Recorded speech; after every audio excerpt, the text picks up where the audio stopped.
everybody, it's your two absolute favorite two bald nerds. I shouldn't say that, Richard, because we're the only two bald nerds. We're not the favorite, we're the ones. We are the two bald nerds. And we are two, and we are bald, and we are nerds. Ergo, pure logic, QED. All right, now listen, in this episode, we're going to be taking advantage of Richard's many years of experience as an instructor at CyberNow Labs to answer a question that I've had for a long time. Richard, what are the types of professions of people who look and often succeed as analysts in a SOC? Help me out.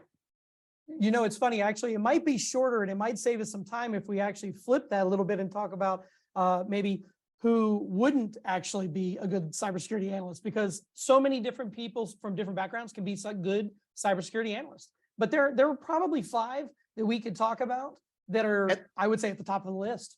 Okay, and that makes for great YouTube videos, right? The top 5, the top 7, 5. Right? Okay, so we're marketing people. Let's do it. The top 5 professions that you feel make for great analysts.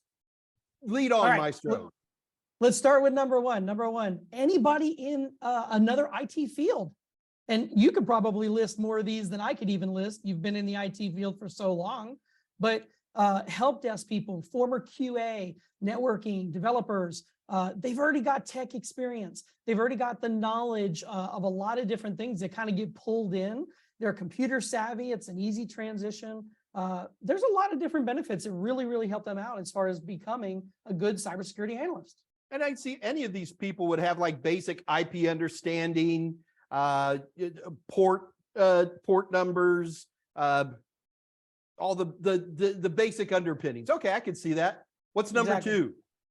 Well, before we go to number 2, real quick, one other huge benefit that previous IT people have as well is their network. The people they already know. They might already be in a company that has a security operations center, and moving into cybersecurity within the same company from an already existing position is a lot of times easier. So definitely something to think about there. Number 2. All right, we'll move on to that. Number 2. I like number 2 because of the mindset. Police, security, and former military veterans. I think that's an amazing transition. Not only is it a good transition because of the mindset as a security focused person, but also they might also have security clearance. They might already have some of those background checks and so forth that can help them land jobs that others can't because they don't have that background clearance. So huge opportunity there, in my opinion. I think they generally make really good cybersecurity analysts because they know how the bad guys think. So that helps out. I love it. Number 3? Number 3. All right. So if I had to list number 3, I would say number 3 is absolutely a teacher. Teachers, personally, really? I say that teachers have the best tool belt ever. Teachers, in my opinion, are some of the most versatile people on the planet. They know how to think differently. They know how to communicate well. They're very good at documenting. They love engaging with people. There's just a tremendous amount of focus and ability that teachers have that make them absolutely great cybersecurity analysts. And sometimes patience is a huge benefit there, because some investigations don't finish in 5 minutes. They may take you an hour or 2 when they're pretty juicy investigations. So patience can be a huge virtue there as well too. How about number 4? Well, I was going to say the other great thing about teachers is we're really fun at parties. We are. I agree. All right. What's number 4, Richard? Number 4, believe it or not, as crazy as it may sound, Uber drivers. I know that might be one that's confusing to a lot of people, but believe it or not, Uber drivers also bring a very big skill set of capabilities. And one of the biggest ones are they're self-driven. Yes, that was a pun. I hope you got it. Yes, this is a face palm. All right, ghosts. All right. They work independently. They're customer service focused. They're their own boss. And if you think about it, an entrepreneur is going to have a lot of the skill set needed to be able to actually function very well in a corporate environment as a cybersecurity analyst, because there's a decent balance of independent work and then collaborative work as well too. So very good opportunity for Uber drivers to move into cybersecurity as well.